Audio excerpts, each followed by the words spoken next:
এখন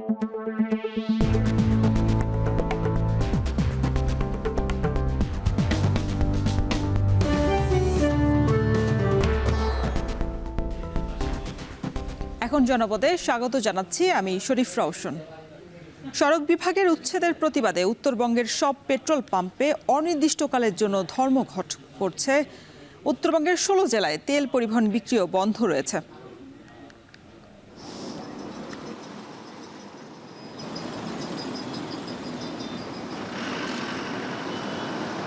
petrol pump মালিক সমিতি অনির্দিষ্টকালের জন্য ধর্মঘট করেছে। এখন তেল পাচ্ছি না, এই তেলের কারণে সমস্যা, আমরা টিপে যেতে পারবো না। পাম্পে তেল নাই, গাড়ি চালাবো কি করে আর আমরা চলবো কি করে। এখন জনপদে এ নিয়ে থাকছে বিস্তারিত।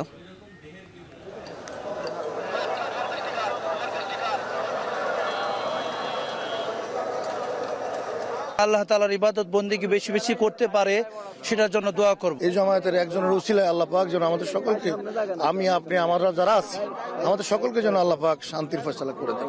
একই তো পরিবার, সবাই যেন সুস্থ থাকে এই কামনা করব। বিশ্ব ইজতেমার প্রথম পর্বের দ্বিতীয় ধাপের আখেরি মোনাজাত আজ। ইবাদত বন্দিগিতে মশগুল ধর্মপ্রাণ মুসল্লিরা। আখেরি মোনাজাত ঘিরে কঠোর নিরাপত্তা। এখন জনপদে এই নিয়েও থাকছে বিস্তারিত, তবে শুরুতেই জানাবো উত্তরবঙ্গের পেট্রোল পাম্পের ধর্মঘট প্রসঙ্গ। উচ্ছেদ অভিযানের প্রতিবাদে অনির্দিষ্টকালের জন্য ধর্মঘট পালন করছে সেখানে রাজশাহী এবং রংপুর বিভাগের পেট্রোল পাম্প মালিকরা। ধর্মঘটের অংশ হিসেবে বাঘাবাড়ি ডিপো থেকেও তেল পরিবহন করছেন না পাম্প মালিকরা। এই বিষয়ে আরও বিস্তারিত জানাতে আমাদের সাথে এই মুহূর্তে যুক্ত হয়েছেন সৈয়দপুর থেকে আমিরুল বাপ্পি, বাঘাবাড়ি ডিপো থেকে যুক্ত হয়েছেন রিফাত রহমান এবং নাটোর থেকে যুক্ত হয়েছেন মাহবুব হোসেন। শুরুতেই যেতে চাই বাপ্পির কাছে। বাপ্পি, জানাবেন যে গণপরিবহন চলাচলে এই ধর্মঘটের কারণে কোনো প্রভাব পড়েছে কিনা?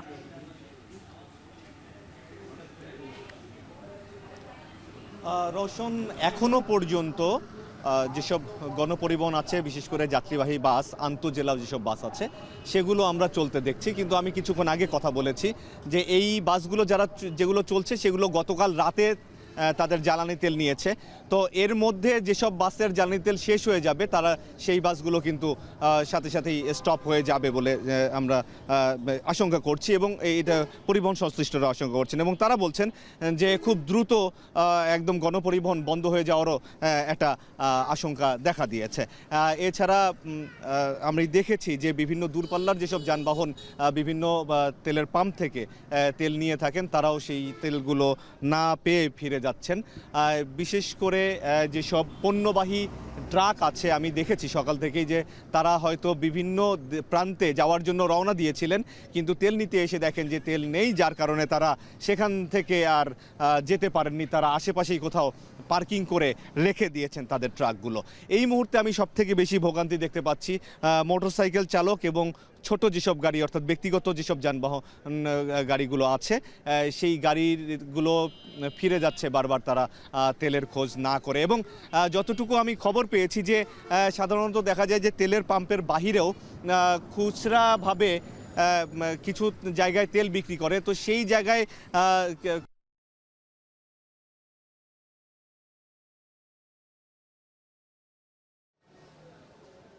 দেখেছি যে সকাল থেকেই 8:04 সৈয়দপুরের পাম্পগুলো বন্ধ হয়ে যায় তেল বিক্রি, এবং তার আগ পর্যন্ত যে গাড়িগুলো এসেছিল সেই গাড়িগুলো তারা ঠিকঠাক মতো তেল পেয়েছে। এবং যেহেতু এখন বড় মৌসুম শুরু হয়েছে, কৃষিকাজেও জ্বালানি তেলের একটা বড় ধরনের প্রয়োজনীয়তা থাকে। আমি কৃষি অধিদপ্তরের সাথে কথা বলেছি, তারা যেটি বলেছেন যে এই অঞ্চলের বেশিরভাগ পানির পাম্প বিদ্যুৎ চালিত হওয়ায় খুব বেশি একটা প্রভাবের আশঙ্কা তারা করছেন না। যেগুলো ডিজেল চালিত যেসব পাম্প আছে সেই পাম্পগুলো খুবই অল্প পরিমাণে আছে এবং সেই অর্থে যে প্রভাব পড়ার কথা কৃষিতে সেটি এখনো পর্যন্ত মনে করছেন না কৃষি বিভাগের কর্মকর্তারা।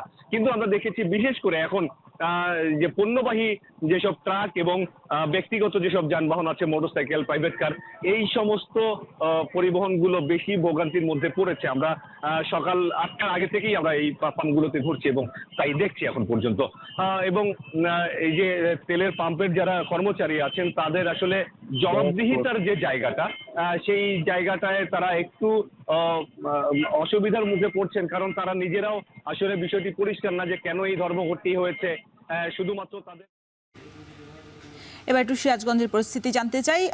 রিফাত, আপনার কাছে প্রশ্ন, ডিপো থেকে জ্বালানি তেল সরবরাহ হচ্ছে কিনা আর সেখানকার সবশেষ পরিস্থিতি কি?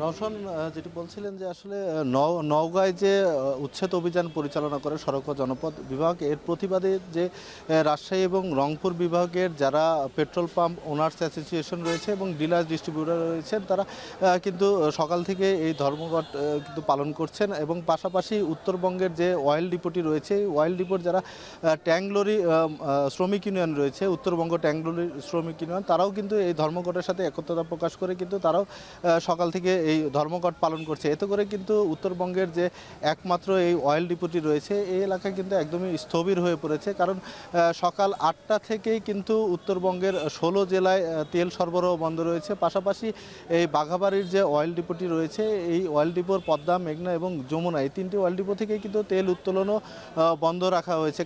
তার কারণ হলো যে যেহেতু ট্যাঙ্কলরির যারা শ্রমিকরা রয়েছেন তারা আসলে ধর্মঘট পালন করছেন, তারা তেল উত্তোলন করছেন না, যে কারণে এই যে স্থবিরতা সেটি কিন্তু সকাল থেকেই আমরা দেখতে পেয়েছি। পাশাপাশি এই যে ধর্মঘটের প্রভাব কিন্তু আসলে উত্তরবঙ্গের জেলাগুলোতে পড়বে, তার কারণ যে এই অয়েল ডিপো থেকেই উত্তরবঙ্গের 16 জেলায় তেল কিন্তু সরবরাহ করা হয়ে থাকে।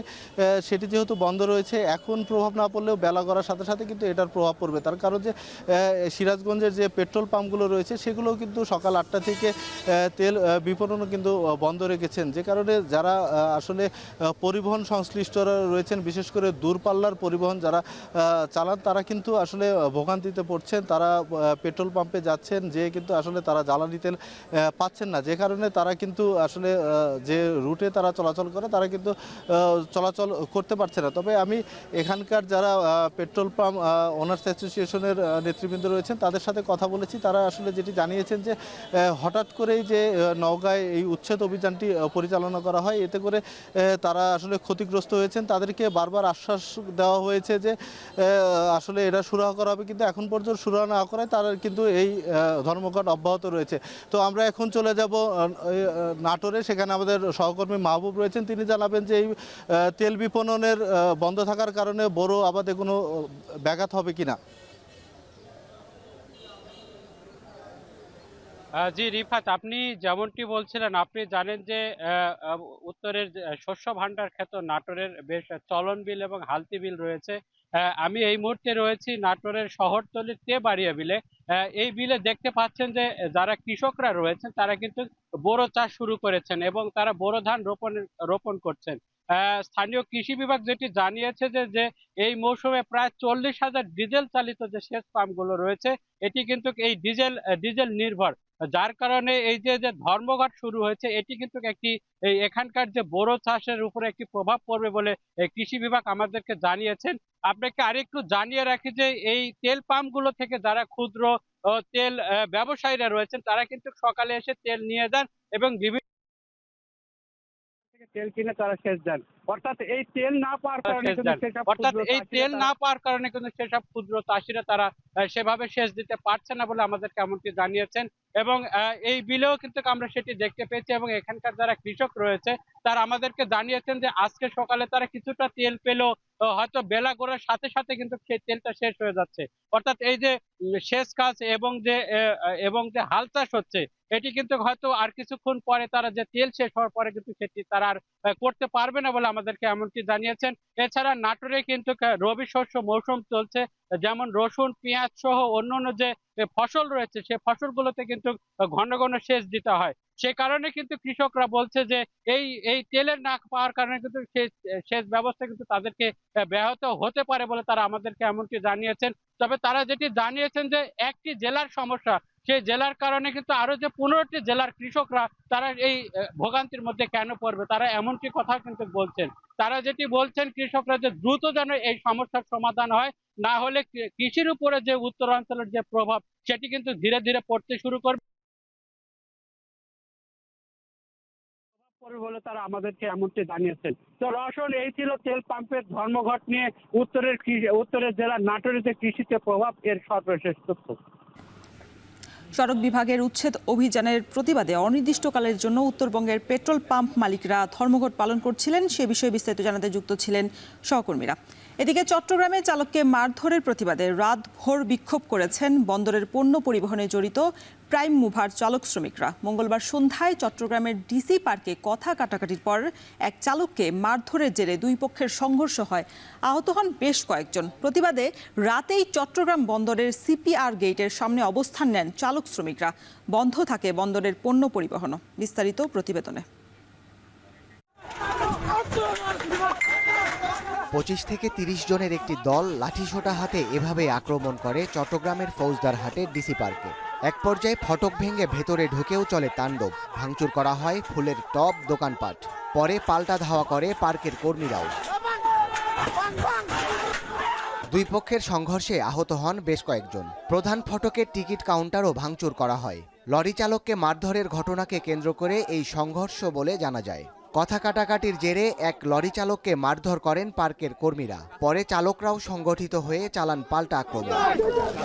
অপরাধ ছিল শুধুমাত্র ব্রেক 1-2 হাত আগে কেন গেছে গাড়িটা, এটাই অপরাধ ছিল, আর কোনো অপরাধ ছিল না। পার্কের ভিতরে ঢুকোয় আমরা যেগুলো ছিলাম সবাই আমাদেরকে আটকায় রাখছে।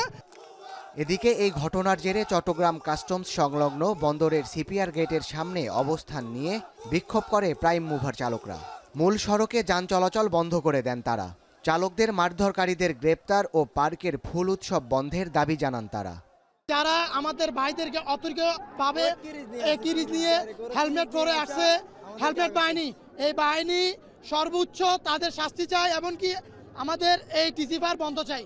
এরা আতঙ্কভাবে ওইখানে আমাদের থেকে পাথর, আপনার খিরিস মিরিচ যে এটা আছে সেটা নিয়ে ওরা বের হয়ে গেছে। যতক্ষণ পর্যন্ত এটা সুষ্ঠু বিচার এবং তদন্ত না হবে ততক্ষণ পর্যন্ত চট্টগ্রাম বন্দর, চট্টগ্রাম শহর, মহানগর সব বন্ধ থাকবে। শ্রমিকদের আন্দোলনে সড়কের দুপাশে আটকা পড়ে শত শত যানবাহন। ভোগান্তিতে পড়েন যাত্রীরা। উপায় না দেখে হেঁটেও গন্তব্যে রওনা হন তারা। মধ্যরাতে চট্টগ্রাম বিমানবন্দর, দুটি ইপিজেডকে যুক্তকারী নগরীর প্রধান এই সড়কটি ছেড়ে দেওয়ার অনুরোধ করেন নেতারা। তবে কর্মবিরতি চলমান রেখে সকালে বন্দর গেটে অবস্থানের ঘোষণা দেন তারা। জনগণের জন্য যে জনগণ ভোগান্তি ভুগতেছে তাদের জন্য চিন্তা করে আমরা এই রাস্তা ক্লিয়ার করে দিব। কালকে সকাল 9টা বাজে আমরা 4 নম্বর গেটের মধ্যে অবস্থান করব। তবে নেতাদের এই বক্তব্য প্রত্যাখ্যান করে সড়ক থেকে উঠে যেতে অস্বীকৃতি জানান শ্রমিকরা। বরং আরও উত্তেজিত হয়ে সড়কের মাঝে বিভাজক ফেলে প্রতিবন্ধকতা তৈরি করেন তারা। তবে পরে ভোর 4:30টার দিকে কর্মবিরতি প্রত্যাহারের ঘোষণা দেন লরি চালকরা। এখন চট্টগ্রাম। শুরাই নিজামের প্রথম পর্বের দ্বিতীয় ধাপের আখেরি মোনাজাত আজ। ফজরের নামাজের পরই চলছে আমবয়ান। আখেরি মোনাজাতকে ঘিরে নেওয়া হয়েছে ব্যাপক নিরাপত্তা ব্যবস্থাও। তবে ময়দানের চারপাশের সড়কে হকারদের দৌরাত্মে চলাচলে সীমাহীন দুর্ভোগে পড়ছেন মুসল্লিরা। এসব বিষয়ে বিস্তারিত জানাতে টঙ্গীর তুরাগতীর থেকে এই মুহূর্তে আমাদের সাথে যুক্ত হয়েছেন সহকর্মী রকিবুল রাহাত এবং আছেন ইফতেকার রাহানও। তবে শুরুতেই যেতে চাই রকিবুল রাহাতের কাছে। রাহাত, জানাবেন যে আখেরি মোনাজাতকে ঘিরে নিরাপত্তা ব্যবস্থার সবশেষ পরিস্থিতি।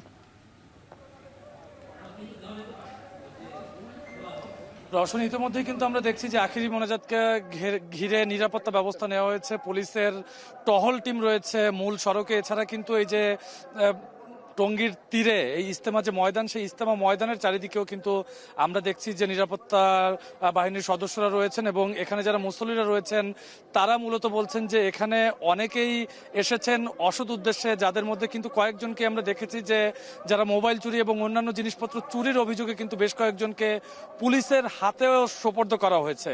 এখন যদি আমি একটু জানাই যে আখেরি মোনাজাতের আগে এই মুহূর্তে হেদায়েতি বয়ান চলছে। হেদায়েতি বয়ান করছে ভারতের মাওলানা আব্দুর রহমান এবং কিছুক্ষণের মধ্যেই কিন্তু এই সূরায়ে নিজামির যে বিশ্ব ইজতেমা সেটির দ্বিতীয় ধাপের কিন্তু আখেরি মোনাজাত কিছুক্ষণের মধ্যেই শুরু হবে এবং মোনাজাত পরিচালনা করবেন সূরায়ে নিজামির মুরব্বী মাওলানা জুবায়ের। এবং এর আগেও আমরা দেখছিলাম যে 2 দিন আগে যখন আখেরি মোনাজাতের প্রথম পর্বের মোনাজাত যখন অনুষ্ঠিত হয়েছিল তখন কিন্তু বাংলাদেশ তথা বিশ্বের মুসলমানদের শান্তি সমৃদ্ধি কামনা করেছিলেন মোনাজাতে, এবং আজকেও কিন্তু আমরা যতদূর জানতে পেরেছি যে বাংলাদেশ বহির্বিশ্ব এবং অন্যান্য জায়গায় যত নির্যাতিত মুসলমান রয়েছেন তাদের শান্তি কামনা করা হবে। এবং একই সঙ্গে এখানে যারা এসেছেন, যারা অংশগ্রহণ করেছেন, তাদের কাছে আমরা জিজ্ঞেস করেছিলাম যে আখেরি মোনাজাতে তাদের চাওয়া কি হবে। সেক্ষেত্রে তারা কিন্তু বলছেন যে পরিবারের সুখ সমৃদ্ধি থেকে শুরু করে বাংলাদেশের মুসলমান তথা বিশ্ব মুসলমানের শান্তি সমৃদ্ধি কিন্তু তারা কামনা করবেন। এবং সকাল থেকেই আমরা দেখছিলাম, বিশেষ করে ফজরের আজানের পর থেকেই কিন্তু এখানে মুসল্লিরা এসে জড়ো হতে থাকেন। বিশেষ করে এই টঙ্গীর চারপাশের যে এলাকাগুলো রয়েছে সেসব এলাকার মুসল্লিরা কিন্তু আমরা দেখছিলাম যে সকালে ফজরের নামাজের পরেই তারা এই টঙ্গীমুখী হয়েছে আস্তে আস্তে। এবং এবারের অর্থাৎ এই দ্বিতীয় দফায় যেহেতু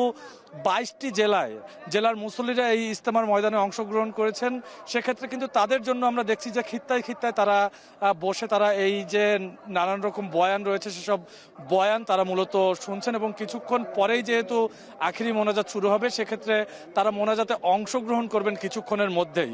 এবং আমি একটু জানিয়ে রাখতে চাই আপনাকে, নিরাপত্তা ব্যবস্থার পাশাপাশি কিন্তু সড়ক এবং রেলপথে মুসল্লিরা যেন ঠিকভাবে নির্বিঘ্নে বাড়ি ফিরে যেতে পারেন সেজন্য কিন্তু বিশেষ ব্যবস্থা নেওয়া হয়েছে। সড়কে আমরা দেখছি ট্রাফিক যে ব্যবস্থাপনা রয়েছে সেই ট্রাফিক ব্যবস্থাপনার জন্য পুলিশের পক্ষ থেকে, বিশেষ করে ট্রাফিক পুলিশের পক্ষ থেকে নানান রকম উদ্যোগ নেওয়া হয়েছে। এছাড়া ট্রেনে আমরা দেখেছি যে 7টি বিশেষ ট্রেন কিন্তু চালু করা হয়েছে এই টঙ্গীর ইজতেমার জন্য।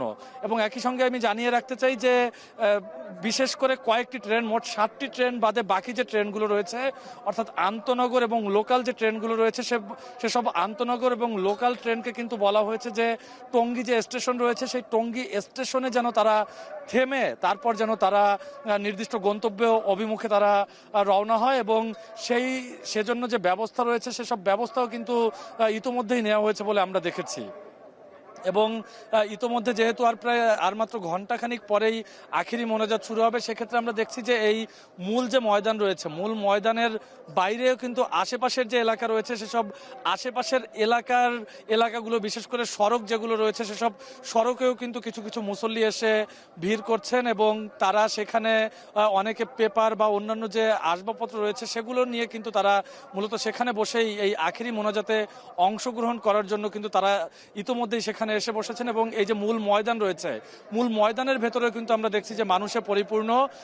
যদিও তারা বলছেন যে এই যে 2 ধাপে করা হয়েছে, 2 ধাপে করার কারণে কিন্তু মুসল্লিদের যে চাপ রয়েছে সেই মুসল্লির চাপ কিছুটা এড়িয়ে তারা নির্বিঘ্নেই এই বিশ্ব ইজতেমার দ্বিতীয় দফা তারা অংশগ্রহণ করতে পারছেন।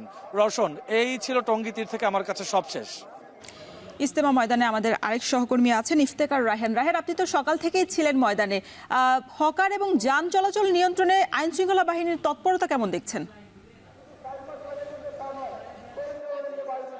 জি রওশন, ঠিকই বলেছেন যে সকাল থেকেই আমরা যখন এই ইজতেমা ময়দানের আশপাশের এলাকায় অবস্থান নিয়েছিলাম তখন দেখেছি যে হকারদের যে একটি দৌরাত্ম্য, সেটির ফলে এই ইজতেমায় মোনাজাতে অংশ নিতে আসা যে মুসল্লিদের তাদের কিন্তু বেশ দুর্ভোগ পোহাতে হয়েছে। আমরা দেখেছি যে ইজতেমা ময়দানের আশপাশের যে সড়কগুলো রয়েছে প্রত্যেকটি সড়কে যে ছোট ছোট যে ভ্যান গাড়িগুলো রয়েছে, ভ্যান গাড়ির মধ্যে বিভিন্ন ধরনের পণ্যের পসরা সাজিয়ে হকাররা বসেছেন। এবং এই হকারদেরকে যখন পুলিশের পক্ষ থেকে বারবার সরিয়ে দেওয়া হচ্ছিল, একদিকে যেমন তাদেরকে সরিয়ে দেওয়া হচ্ছিল ঠিক তখনই পাশের অন্য জায়গাগুলোতে তারা কিন্তু বসে পড়ছিলেন।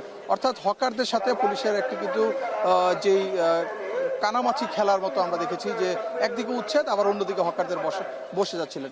এবং এই যে হকারদের উচ্ছেদের পাশাপাশি কিন্তু এবারই প্রথম পর্বে যখন আমরা দেখেছি যে ইজতেমা ময়দানের আখেরি মোনাজাতের সময় ইজতেমা ময়দানের আশপাশের সড়কে যান চলাচল বন্ধ রাখা হয়েছে, তবে এবার কিন্তু সেটি করা হয়নি। এবার যথাসম্ভব চেষ্টা করা হচ্ছে যেন যানবাহনগুলো যেন সচল রাখা হয়। অর্থাৎ ঢাকা ময়মনসিংহ মহাসড়ক, কামারপাড়া সড়ক এবং আবদুল্লাহপুর থেকে বাইপাল যে সড়ক, প্রত্যেকটি সড়কে যান চলাচল করছে।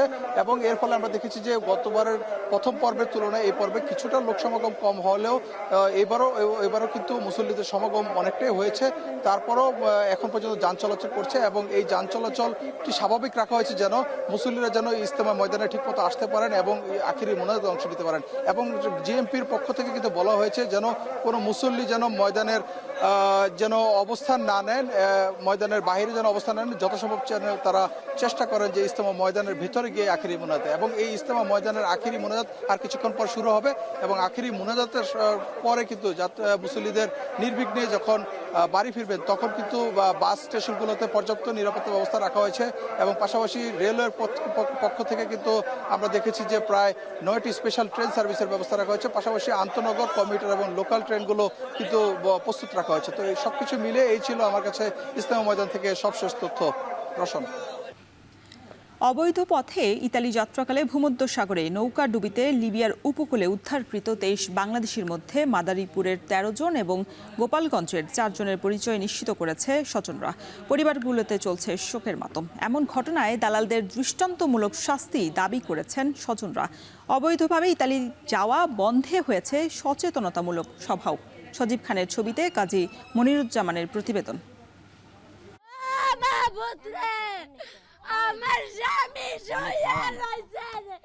মাদারীপুরের রাজৈর উপজেলার মজুমদারকান্দি গ্রামের মুন্নি বেগমের আর্তনাদ। আর্থিক সচ্ছলতার আশায় ঝুঁকি নিয়ে অবৈধ পথে লিবিয়া যাত্রা করেছিল তার স্বামী সুজন হাওলাদার। গেল 22 জানুয়ারি যমজ 2 সন্তান আর স্ত্রীর সাথে শেষ কথা হয়েছিল তার। কিন্তু অবৈধ পথে ইতালি যেতে নৌকাডুবিতে ভূমধ্যসাগরে মৃত্যু হয় সুজনের। মাথায় ঋণের বোঝা আর 2 সন্তানকে নিয়ে অনাগত ভবিষ্যতের দুশ্চিন্তায় স্ত্রী মুন্নি। আমি ধার দেন আমার ভাসুন লোন ওই জায়গা খুলনার তো লোন, তারা ওই জায়গা থাকে। আমার 2টা ছেলে মেয়ের পর আমি ওখানে যাই না। এটা আমার বাপের বাড়ি, আমার স্বামীর কোনো ঘর বাড়ি নাই। সরকারি জায়গায় থাকতো, ইসে ঘাটে লেবারগিরি করতো। তারপরে এখান থেকে লাইন গেট করছি মনির মাধ্যমে। মনি দালাল, মনি ইচ্ছা করিয়ে করছে। সুজনের মতো মাদারীপুরের রাজৈরের 13 পরিবার আর গোপালগঞ্জের মুকসুদপুরের 4 পরিবারের একই অবস্থা। ভাগ্য বদলাতে ইতালি যাওয়ার উদ্দেশ্যে রওনা দিয়েছিলেন সাগর পথে। ডুবে তলিয়ে যায় নৌকায় থাকা সবাই। এর মধ্যে 23 জনের মরদেহ উদ্ধার করা হলেও বাকিদের সন্ধান এখনো মেলেনি। দালালদের দৃষ্টান্তমূলক শাস্তি দাবি করেছে পরিবারগুলো। মনি দালাল বলছে 43 জন গেছে বোর্ডে, 43 জনের পরে 20 জন লাশ মারা গেছে।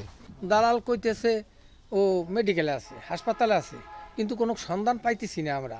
হঠাৎ করে একদিন 20 তারিখে রাত্রে বলে কি গেম দেবে, নয়ে যেতেছে গেম করে নিতেছে। গেম করে নেওয়ার পর তো আমাদের সাথে আর কোনো কথাবার্তা হয়নি ভাইয়ের সাথে। আমার ছেলেরা চাইও আর আমার ছেলে চাইও। আমাদের যখন নাকি কোনো শুরু পাইতেছে না, মামলা না করলে উপায় নাই। অবৈধ পথে মানব পাচার রোধে দালালদের আটকে প্রয়োজনীয় ব্যবস্থা নেওয়ার আশ্বাস দিয়েছে পুলিশ। আর জেলা প্রশাসন বলছে প্রবাসী আইন অনুযায়ী নিহতদের মরদেহ দেশে ফিরিয়ে আনার ব্যবস্থা করবে সরকার।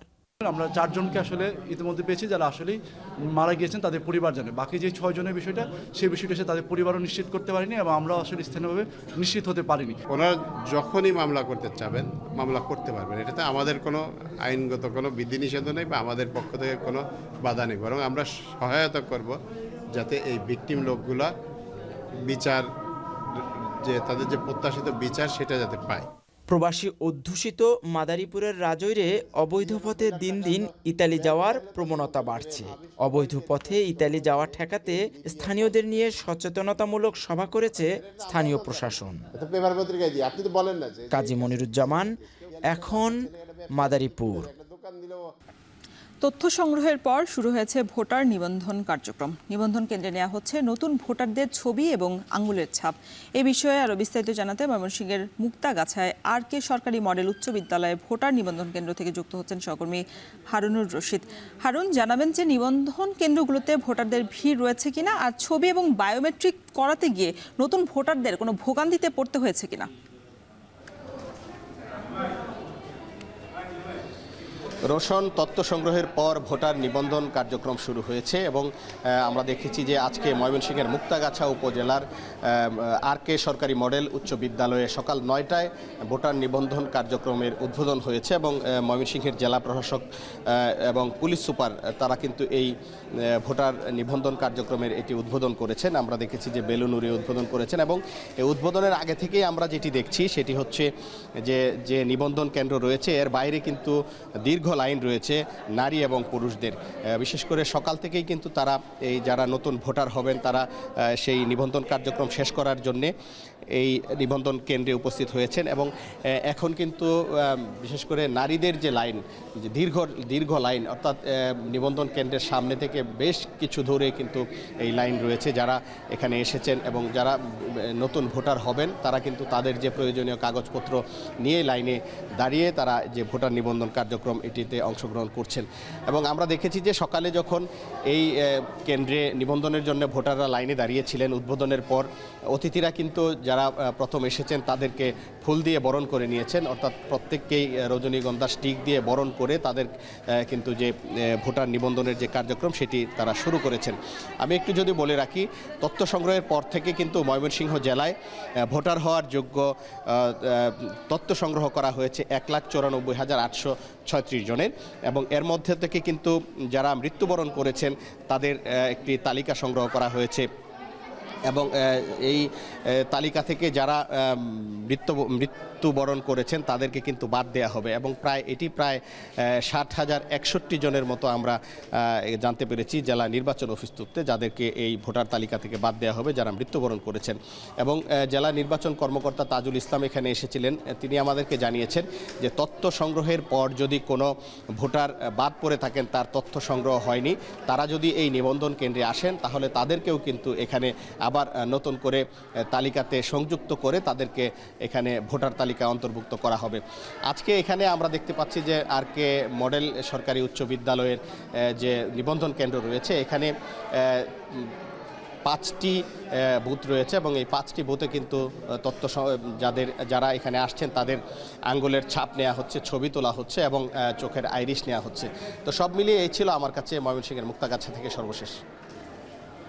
ময়মনসিংহে শুরু হয়েছে ভোটার নিবন্ধন কার্যক্রম। এই বিষয়ে বিস্তারিত জানাচ্ছিলেন সহকর্মী হারুনুর রশিদ। অবশেষে শিক্ষার্থীদের আন্দোলনের মুখে জাহাঙ্গীরনগর বিশ্ববিদ্যালয়ের ভর্তি পরীক্ষায় পোষ্য কোটা বাতিল করা হয়েছে। মঙ্গলবার দিবাগত রাত 12টার দিকে বিশ্ববিদ্যালয়ের শিক্ষার্থীদের সামনে এসে এই ঘোষণা দেন বিশ্ববিদ্যালয়ের উপাচার্য ডক্টর কামরুল হাসান। এর আগে পোষ্য কোটার বিষয়ে দীর্ঘ 7 ঘণ্টার বৈঠক করে বিশ্ববিদ্যালয় প্রশাসন। এই সিদ্ধান্তে পুরো ক্যাম্পাস জুড়ে উচ্ছ্বাস প্রকাশ করেন জাহাঙ্গীরনগর বিশ্ববিদ্যালয়ের শিক্ষার্থীরা। প্রশাসন দেখা যায় যে আমাদের একটি শিক্ষার্থী বান্ধব, তারা ফলাফল আমাদেরকে দিয়েছেন, কিন্তু আমরা খুব করে চাবো যে এই ফলাফলটা যেন ইমপ্লিমেন্ট হয়। 24-এর গণ অভ্যুত্থানের মাধ্যমে আমরা দেখতে পাই যে মেধাবীদের এবং কোটার পরিবর্তে মেধার যে জয় জয়কার সেটা আমরা দেখতে পাই। প্রত্যেকটা শিক্ষার্থীর আসলে নিজ যোগ্যতা প্রমাণের যে সুযোগ, সেই জায়গাটা যেহেতু সমানভাবে অধিকারটা সুনিশ্চিত করা গেছে, সেই জায়গাটা থেকে আমার কাছে মনে হয় যে এই যৌক্তিক দাবি আসলে সমর্থনের পক্ষেই থাকে। আজকে যেভাবে এই দাবিটি পূরণ করার জন্য একত্রিত হয়েছে, আশা করি তাদের সঙ্গে শিক্ষার্থীরা ঐক্যবদ্ধ হয়ে এই পরিবারের সকলেই যেন ভালো থাকি এবং সকল দাবি পূরণ হয়, সেই জন্য সহযোদ্ধা হিসাবে তাদের সঙ্গে যুক্ত হবে। আমরা বিশ্ববিদ্যালয়ের কেন্দ্রীয় ভর্তি পরীক্ষা কমিটির জরুরি সভায় পোষ্য কোটায় ভর্তি বাতিল করেছি।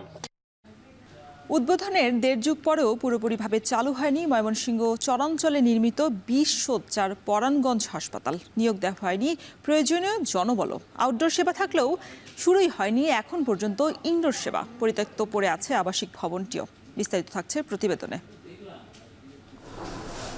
ব্রহ্মপুত্র নদের বিশাল চরাঞ্চল, 2 উপজেলার 5টি ইউনিয়নের 2 লক্ষাধিক মানুষের জন্য নেই কোনো হাসপাতাল।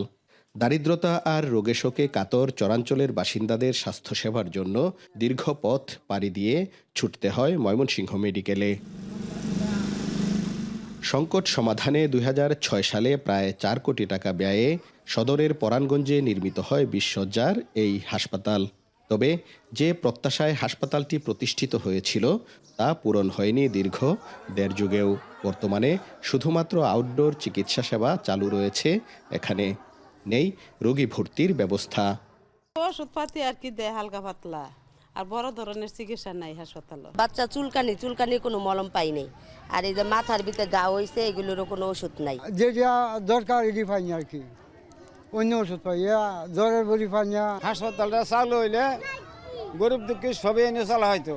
এখানে মূলত বহির্বিভাগের চিকিৎসাগুলো দেয়া হয়।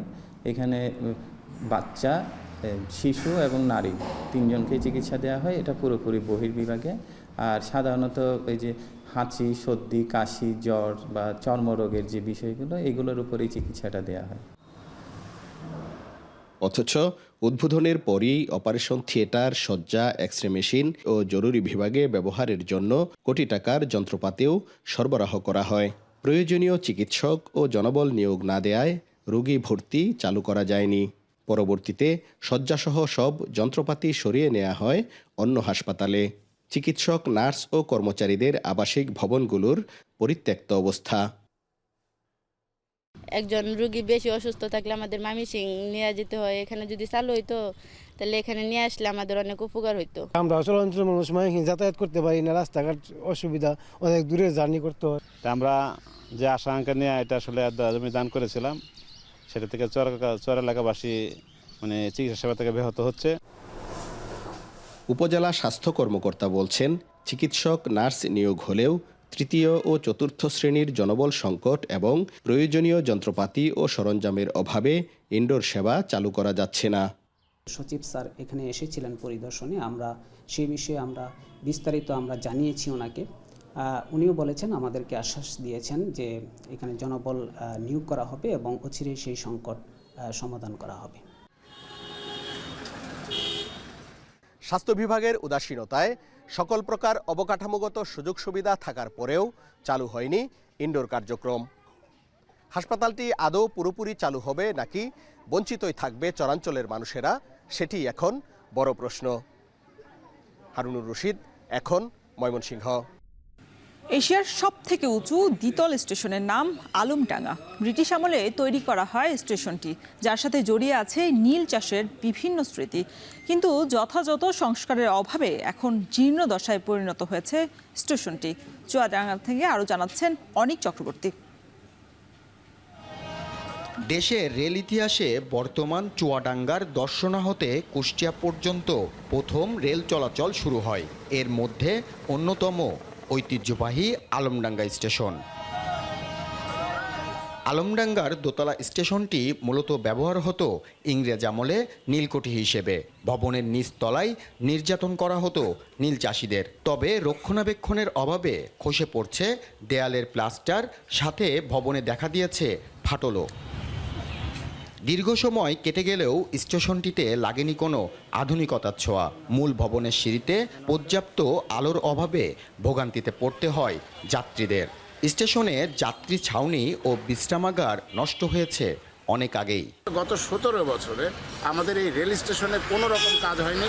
এই মধ্যে আপনারা দেখেন স্টেশনটা ভেঙে ভেঙে পড়ে যাচ্ছে। প্রতিদিন এই স্টেশনে যাত্রা বিরতি নেয় 22 থেকে 25টি ট্রেন। ফলে সবসময়ই যাত্রী সমাগম থাকে এখানে। তবে সংস্কারের অভাবে ঝুঁকিপূর্ণ হয়ে পড়েছে স্টেশনের প্রতিটি ভবন। এখানে কোনো ভালো বসার জায়গা নেই, যে যাত্রীরা এসে বসবে সেরকম কোনো সুবিধা নেই। যে কোনো মুহূর্তে এটা ভেঙে পড়ে যে মানুষের জীবন হানি, সম্পদের হানি হতে পারে। যথাযথ পদক্ষেপ না নেয়ায় স্টেশনটি নষ্ট হয়ে যাচ্ছে বলে জানান এখানকার দায়িত্বে থাকা কর্মকর্তারা।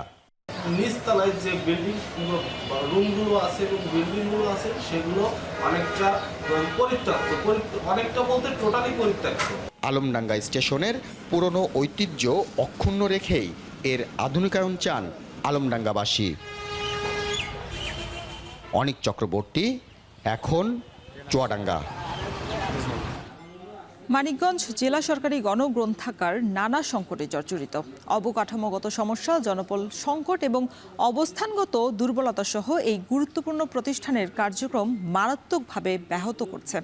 38,000-এরও বেশি বই থাকা সত্ত্বেও পাঠকের অভাব এখানে স্পষ্ট। আরও জানাচ্ছেন আসাদ জামান। 2012 সালে শহীদ রফিক সড়কের ভাড়া করা জায়গা থেকে বেউথা এলাকায় নিজস্ব ভবনে স্থানান্তরিত হয় মানিকগঞ্জ জেলা সরকারি গ্রন্থাগার। তবে ভবনটির নিম্নমানের কাজের ফলে বিভিন্ন অংশে ধরেছে ফাটল। সেই সাথে দুটি শৌচাগারের মধ্যে একটি পুরোপুরি ব্যবহার অযোগ্য, যা পাঠকদের প্রতিনিয়ত অসুবিধায় ফেলছে। ভবনে সমস্যার পাশাপাশি অবস্থানগত দুর্বলতাও গ্রন্থাগারের কার্যক্রমে প্রভাব ফেলছে। জেলা শহর থেকে প্রায় 1.5 কিলোমিটার দূরে হওয়ায় পাঠকরা দূরে যেতে আগ্রহী হন না। তাছাড়া গ্রন্থাগারের কার্যক্রম পরিচালনার জন্য 8 জন কর্মীর প্রয়োজন হলেও কর্মরত রয়েছেন 5 জন। ফলে দৈনন্দিন কার্যক্রম চালানো কঠিন হয়ে পড়েছে। বিভিন্ন জিনিসপত্র আমাদের রেখে যেতে হয়, বিশেষ করে যেমন পানির বোতল থাকতে পারে, ব্যাগ থাকতে পারে, সেগুলো রাখার জন্য আমাদের নিরাপদ কোনো জায়গা নাই। আপুদের জন্য আর কি আলাদা একটা টয়লেটের ব্যবস্থা করা প্রয়োজন। 8-10 বছর আগে যে সমস্ত পাঠক পাঠিকা আমাদের লাইব্রেরিতে পড়াশোনা করতো, কিন্তু বর্তমানে সেই পাঠক পাঠিকা আমরা পাই না। যে হারে বাংলাদেশ আসলে ভূমিকম্প হচ্ছে, একটু বড় সড়ো কোনো ভূমিকম্প হলে কিন্তু আমাদের প্রাণনাশের আশঙ্কা আছে। তবে পাঠক বাড়াতে নানা পদক্ষেপের কথা জানান এই কর্মকর্তা। আমাদের ঊর্ধ্বতন কর্তৃপক্ষকে আমরা জানিয়েছি চিঠির মাধ্যমে, আমাদের ভবনের বিভিন্ন অংশের ছবি সহ আমরা একটা প্রতিবেদন আমরা আমাদের মহাপরিচালক বরাবর পাঠিয়েছি। আশা করছি খুব দ্রুত তারা আমাদের একটা সমাধান দিবেন। গ্রন্থাগারটিতে রয়েছে 1.5 শতাধিক পাঠকের পড়ার জায়গা, সেই সাথে রয়েছে মুক্তিযুদ্ধ, শিশু ও মানিকগঞ্জ কর্নার। জ্ঞানার্জনের এই গুরুত্বপূর্ণ প্রতিষ্ঠানটি নানা সংকট ভেদ করে আবারও হয়ে উঠুক আলোকবর্তিকা। সঠিক পরিকল্পনা ও উদ্যোগের মাধ্যমে জেলা সরকারি গ্রন্থাগারটিকে একটি আদর্শ প্রতিষ্ঠান হিসেবে রূপান্তরিত করা সম্ভব বলে মনে করেন সংশ্লিষ্টরা। আসাদ জামান, এখন, মানিকগঞ্জ। একসময় বাজার জমজমাট ছিল স্থানীয় কৃষকদের উৎপাদিত গুড়ে, তবে নানামুখী সংকটে ভাটা পড়েছে সেই গুড় উৎপাদন শিল্পে। এখন সেই জায়গা দখল করে নিয়েছে ভারত থেকে আসা আমদানি করা গুড়। জাহিদুল ইসলাম সুমনের ক্যামেরায় বিস্তারিত জানাচ্ছেন মাহবুব হোসেন। গ্রাম থেকে শহর, বাড়ি কিংবা ভ্রাম্যমাণ দোকানে সারা বছরই আখের গুড়ের চাহিদা থাকে ভরপুর। এছাড়া বছরের অন্য সময় থেকে শীতে গুড়ের চাহিদা থাকে দ্বিগুণ। তবে আখ চাষ কম হওয়া সহ নানামুখী সংকটে গুড় উৎপাদন বিমুখ হচ্ছে নাটোরের চাষিরা। নাটোর শহরের চকবৈদ্যনাথ এলাকার গুড়পট্টি একসময় কৃষকদের উৎপাদিত আখের গুড়ে জমজমাট ছিল শতাধিক আড়ত। দেশীয় উৎপাদন সংকটে সেই চাহিদার বড় অংশই পূরণ হচ্ছে ভারত থেকে আমদানি করা গুড় দিয়ে। আমাদের ইন্ডিয়ার থেকে এখন আখের গুড় আসতেছে, আগে লেবারে কোনো গুড় ছিল না। বর্তমান গাড়ি যদি 100টা থাকে, 100টার মধ্যে 95টা মনে করেন যে গুড়ের গাড়ি আছে। সামনে রমজান মাস, আমরা সবাই আশা করতেছি ভালো পিওর গুড় খাবো, কিন্তু আমরা সেটা পাচ্ছি না। এটা সরকারের ইচ্ছা থাকা সত্ত্বেও এটা আমরা পাচ্ছি না। বছরে ফেব্রুয়ারি থেকে এপ্রিলের 3 মাস এই গুড়ের চাহিদা কম থাকলেও বৈশাখ শুরুর সাথে সাথে ঘরে ও বাজারে এর চাহিদা বৃদ্ধি পায়। তবে আখের উৎপাদন কমায় এই শিল্পে ধস নেমেছে। পাশাপাশি সরকারি নিষেধাজ্ঞায় মিলজোন এলাকায় আখ মারাই করে গুড় তৈরি করতে পারছেন না কৃষকরা। এতে ক্ষতিগ্রস্ত হচ্ছেন ব্যবসায়ীরাও। সরকার যদি চেষ্টা করে আখের উৎপাদন বাড়ায়, তো আমার মনে হয় সারা দেশের মানুষ আবার সেই ঐতিহ্যবাহী মিষ্টি খাবারটা আবার মানুষের কাছে আমরা পৌঁছায় দিতে পারি। দেশীয় চিনি শিল্প রক্ষায় 2006 সালে গুড় নিয়ন্ত্রণ আইন করা হয়, যার ফলে মিলজোন এলাকায় গুড় উৎপাদন নিষিদ্ধ হয়ে যায়। তবে মিলজোন এলাকায় আখ মারাই করে গুড় উৎপাদনের সুযোগ না থাকায় যে কজন কৃষক আখ উৎপাদন করছে তার সবটুকুই দিতে হচ্ছে চিনি কলে।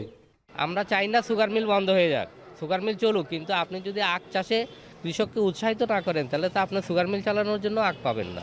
এখন আমদানি করা লাগে, সরকারের যে আখটা মাড়াই করতে দিচ্ছে না বিধায় সরকার এই জিনিসটা আনতেছে। এটা সরকার ট্যাক্স দিয়ে আসে, বেনা বলে ধরেন যে লক্ষ লক্ষ টাকা ট্যাক্স পায় সরকার। আখের গুড়ের চাহিদা বাড়লেও দেশীয় উৎপাদন না থাকায় নাটোর সহ দেশের বিভিন্ন বাজার আমদানি নির্ভর হয়ে পড়ছে। নীতিগত পরিবর্তন আনলে দেশীয় কৃষকরা লাভবান হবেন, পাশাপাশি কমবে আমদানি নির্ভরতা। মাহবুব হোসেন, এখন, নাটোর। কিশোরগঞ্জে চলছে দিনব্যাপী ফুল উৎসব। শিক্ষার্থীদের মাঝে ফুলের পরিচিতি, আদি নিবাস এবং ভেষজ গুণ তুলে ধরতেই বিভিন্ন প্রজাতির দেশি বিদেশি ফুলের পসরা সাজিয়ে রাখা হয়েছে। এ বিষয়ে আরও বিস্তারিত জানাতে গুরুদয়াল সরকারি কলেজ থেকে যুক্ত হচ্ছেন সহকর্মী মশিউর কায়েস। কায়েস, জানাবেন ফুল উৎসবে ফুল প্রেমীদের সমাগম কেমন দেখছেন আর কি ধরনের ফুল রয়েছে মেলায়? দর্শক সমাগম কিন্তু সময় যতই যাচ্ছে ততই বাড়ছে। কিশোরগঞ্জের যে গুরুদয়াল সরকারি কলেজটি রয়েছে সেখানে কিন্তু আসলে বসন্তের খানিকটা আগেই কিন্তু বসন্তের ছোঁয়া পেয়েছে প্রকৃতি প্রেমীরা, যার ফলে কিন্তু তারা ছুটে আসছে এই প্রকৃতির নৈসর্গিক সৌন্দর্য সেটি কিন্তু উপভোগ করতে। বিভিন্ন ধরনের ফুলের পসরা কিন্তু যেটি আপনি বলছিলেন যে সাজিয়ে বসে এখানে শিক্ষক পরিষদের আয়োজনে এবং কৃষ্ণচূড়া একটি সংগঠন রয়েছে উদ্ভিদ বিজ্ঞান বিভাগের সাংস্কৃতিক একটি সংগঠন, তাদের সহযোগিতায় কিন্তু এখানে দিনব্যাপী এই ফুল উৎসবের আয়োজন করা হয়েছে। সেখানে বিভিন্ন প্রজাতির দেশি বিদেশি ফুলের পাশাপাশি এবার বিশেষ করে এবার হচ্ছে এর দ্বিতীয় আয়োজন ফুল উৎসবের। বিশেষ আয়োজন সবার চোখ কেড়েছে আসলে, যেটা হচ্ছে বনফুল। যে সচরাচর আয়োজকরা যে বিষয়টি বলছে যে সচরাচর আমরা যেই ফুলগুলোকে দেখি আসলে যে আমাদের পায়ে পিষ্ট হয়ে ওঠে, সেই ফুলগুলো কিন্তু অনেক ভেষজ এর অনেক গুণাগুণ রয়েছে, সেগুলো কিন্তু আসলে আমরা দেখি না এবং তার কিন্তু একটা সৌন্দর্যও রয়েছে। আর সেই সৌন্দর্য এবং ভেষজ উপকারিতা তুলে ধরতেই কিন্তু এই বনফুলের জন্যও কিন্তু আলাদা একটি কর্নার করা হয়েছে এই উৎসবকে ঘিরে।